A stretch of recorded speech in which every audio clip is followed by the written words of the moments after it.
Voici l'agneau de Dieu. Rappelons-nous les paroles qu'Abraham adressa à Isaac. Dieu se pourvoira lui-même de l'agneau pour l'Holocauste. Genèse 22, 8. L'agneau de Dieu.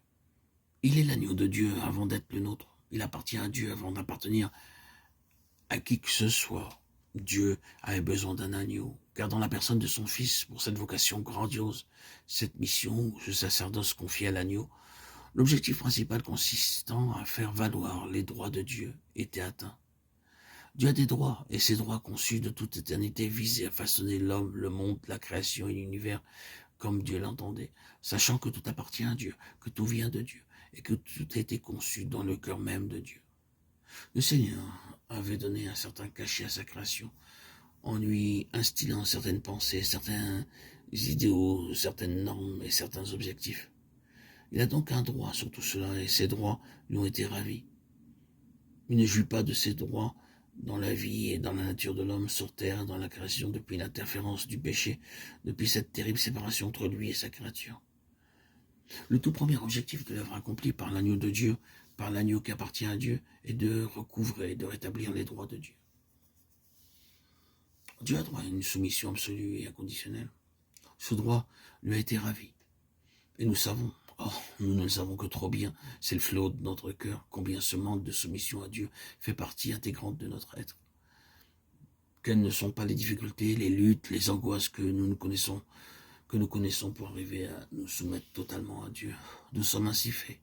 Je ne parle pas ici de nos insubordinations délibérées, conscientes de notre rébellion ou de notre volonté qui regime contre Dieu. Mais cette insoumission est là, malgré nous, malgré toutes nos aspirations, il est là. Ce je ne sais quoi d'indomptable et incrusté dans la composition même de cette création rebelle à Dieu. Le Seigneur est en droit d'exiger une obéissance totale et immédiate. Or, la désobéissance est inscrite dans le cœur de l'homme. Et elle imprègne cet univers. Le moi, quant à lui, se manifeste sous forme d'égoïsme. C'est l'affirmation de l'ego. Il nous faudrait beaucoup de temps pour essayer d'analyser toutes les facettes du moi. Le terme, l'appellation, la notion même de l'agneau est aux antipodes de cet état d'esprit. L'agneau est l'emblème de la soumission, de l'obéissance et de l'altruisme. Les droits que Dieu exige de sa créature en matière de soumission, d'obéissance et d'oubli de soi sont recouvrés par celui qui est connu sous le nom de l'agneau. Ces textes sont émaillés de nombreuses répétitions en ce qui concerne l'agneau, ce qui ne devrait pas empêcher l'auditeur, l'auditrice de jouir du contenu élevé de ces messages donnés par Austin Sparks.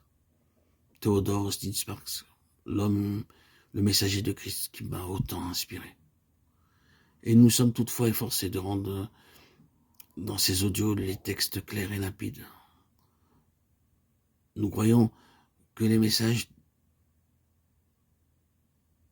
donnés par Austin Sparks, traitant du rôle central de l'agneau dans le plan de Dieu, apportera la vision et la consécration si nécessaire au peuple de Dieu, ainsi qu'un puissant encouragement, surtout dans les temps extrêmement difficiles que nous connaissons aujourd'hui au XXIe siècle.